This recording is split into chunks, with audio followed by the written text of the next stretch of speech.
Like, oh my God, she works. Oh my God. I know how much gas I got. Finally.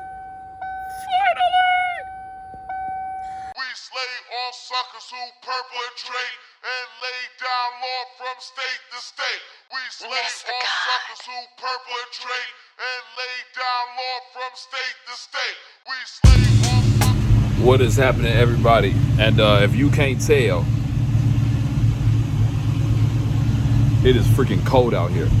And I just so happen that I have to do something for my family, but in the interim, I have the day off. But it's freezing out here. So my buddy texted me because my Dakota Digital fuel gauge doesn't read the gas properly. And so he actually told me what might be the problem. When I programmed it, I didn't program the gauge with a full tank. And so I pretty much have a full tank of gas in the car, but I'm about to run to the gas station to actually top it off to make sure that it's full, and then I'm gonna try to reset this gauge. And so I guess I'm gonna add this to the video. So, oh, you see the Fox though? Did you not see the Fox? So I had to warm it up a little bit, but yeah. Let's see the Fox. Check it out. I am really hoping this works. Now you can see. Yeah, so for you all that live in LA and all those southern states where it's warm, I envy you right now. I do not want to do this. Is a sin to me to drive this car in this cold of weather and these type of conditions. But I want to get this thing fixed and done. I'm trying to get everything done, taken care of, so that anything that I have to do so that I can be ready for the shows this year. So here we go. And so just like that, I have went ahead and reprogrammed it. And as you can see, the fuel is still at empty. Epic fail for the day. Oh man, if you all think you possibly know. So next I gotta kind of check the ground. Everything works besides the fuel gauge. Oil pressure is good, temperature is good, voltage is good. I still haven't set the speedometer.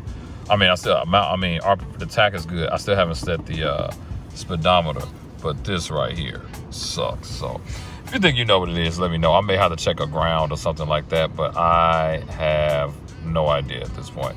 And so, all right, what's happening, everybody? It is actually the next day, and I actually have some good news. So shout out to my buddy at WaltNono on Instagram. He does a lot of this stuff as it relates to the wiring for me. And he's just like the wiring genius. But I kind of showed you that Dakota Digital gas gauge not working. So I went, filled it up, and we went through all these different settings and couldn't get it working. And then he told me to try something. And so I did. And I have a surprise for you. Let's check it out.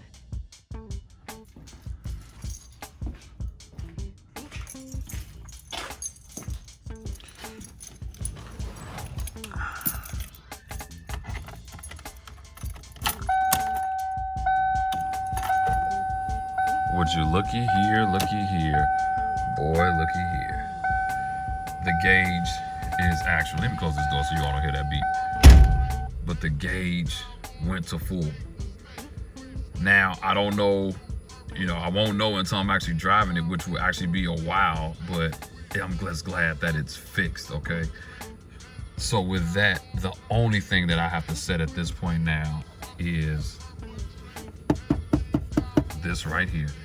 And so you got to drive it a little bit in order to get that. I mean, I've driven it, but in order to get the setting and stuff right, you have to drive it. So I am very excited about that. So shout out to WaltNono. And for anybody who does not feel, look, the Dakota Digital cluster is worth it. I mean, it is simply amazing. Like everything about it. I was able to retain one of the things that I was big on was retaining that Foxbody look, and yeah, it's great.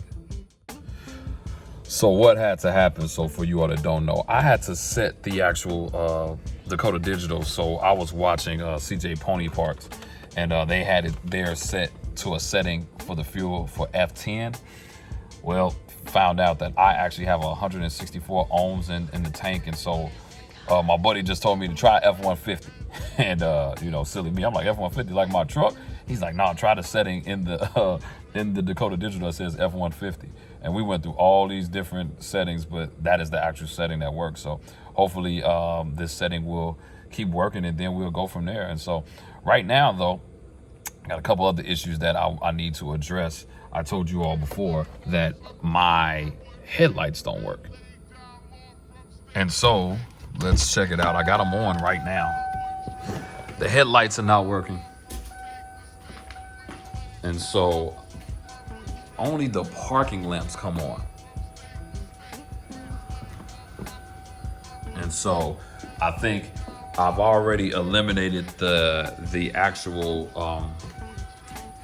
this other switch. I've already eliminated that it's not this, only because I had already tried that.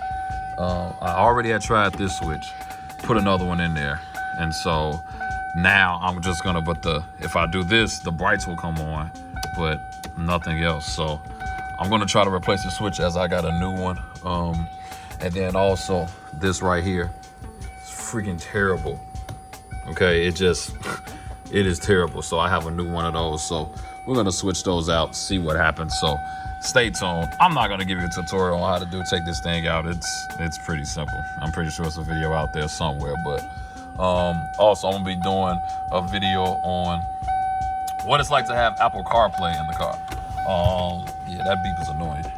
But I'm gonna put that in there, as well as I have the full Apple CarPlay and everything going on. And I did move my radio up. And then shout out to Detch. Shout out to the infamous Project. He gave me this shifter, which is actually the shift knob, which is actually amazing. So shout out to them and everything that he does. And he has a YouTube channel as well. So, but enough of that talking. Let's get to trying to get these headlights fixed. All right, guys, so I got the old one out, and bottom line is pretty much just 4 screws once you get that actual panel off. But look at the difference between, this is the new one. This actually came from LMR. I pulled it out the packaging already, and you get 4 new screws with it. But I pulled this one off, and just look at.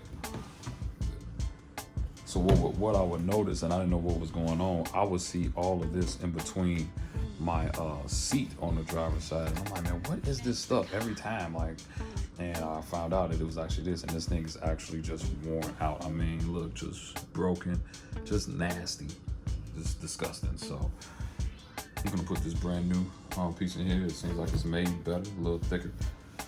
Don't have all that extra stuff on there. And so I said, this is literally a 10-minute job at the most.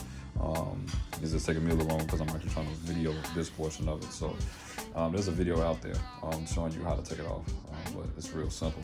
It's on LMR site, but we're gonna throw this on and then we'll get to the switch.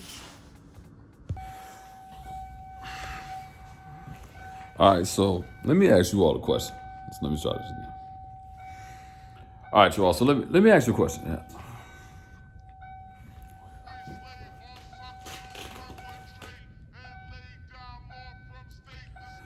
All right, so everybody, so let me ask you all a question. Have you ever had a moment and was like, man, maybe if I would have diagnosed this problem first, besides of just assuming, maybe I would have had this thing taken care of and maybe would have saved a couple dollars? Well, this is that moment for me right now. So I'm going to show you. So this is my new switch that I just got from LMR. Oh, Jesus. And this is the old switch, which you see I have taken down. The only problem with this was that I believe it was just this wire had came out. That's it.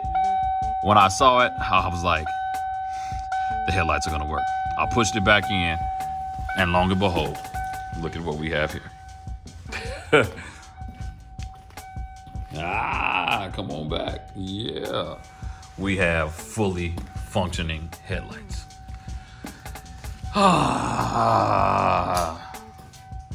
So a part of me is like, man, just throw the new switch in there. It shouldn't be no problem, but I'm not. What I'm going to do is I'm going to keep that. And then if I ever have an issue one day, I'll just switch it out. But yeah, so the headlights work, guys. And the armrest pad.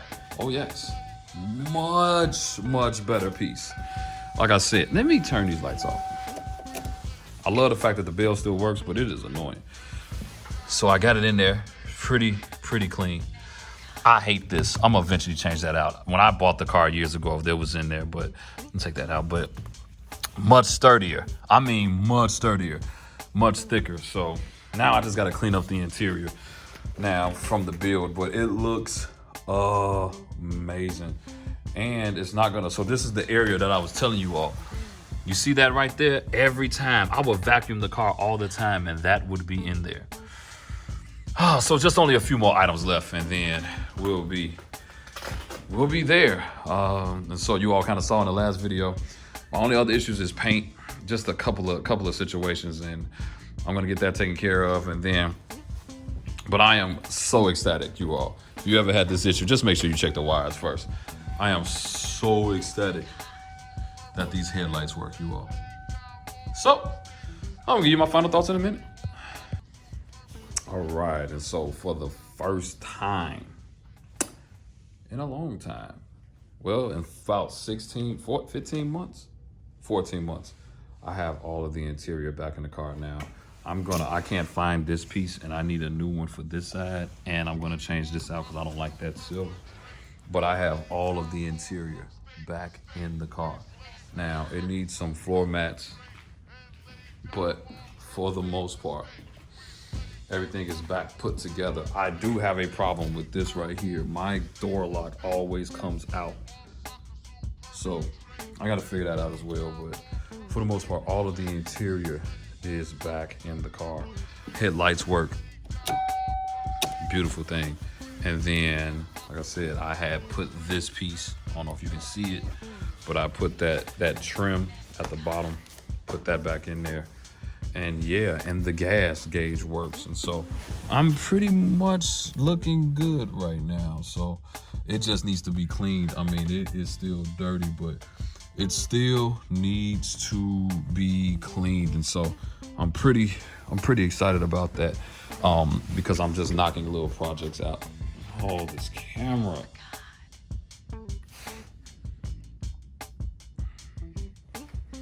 But once again, full interior. It's back in the car. So just a few more little things to go ahead and knock out, but we are pretty much good. And so pretty much my final thoughts are, you all, when you doing this stuff, one thing I learned from putting this 04 Cobra motor in this car is just to do as much research as you possibly can before time. And I'm saying that because I would have not lost as much as I did if I just would have did the research like I should have, but it didn't happen. So even now, like if I just would have checked the interior, I wouldn't have had the problem that I had today with ordering a switch, and it actually works. So, man, so I just want to prepare you all. Those are my final thoughts. Just do your research, diagnose it the best way that you can before you actually just get into it. So here's the thing, my next video after this one, I am going to tell you all and show you all why the Terminator, the Terminator motor is better than the Coyote. Now I know that's going to make a lot of you all mad, but on my next video, I'm going to tell you all why the Terminator is better than the Coyote. So get mad right now, because you're going to be more mad when the video comes out. But thank you all for tuning in. It's your boy, Kendall Sean. Make sure you subscribe. Make sure you like. Make sure you share. Blue Oval Media, man. I'm just a little guy out here, and I'm just grateful that I got a few of you all that actually wanted to see some decent content or whatever. And so, because I live in the Midwest, the content will get better once we get warmer and start doing the shows. And so, I thank you all so much. I'm just a little guy working on my car in my garage. Peace out.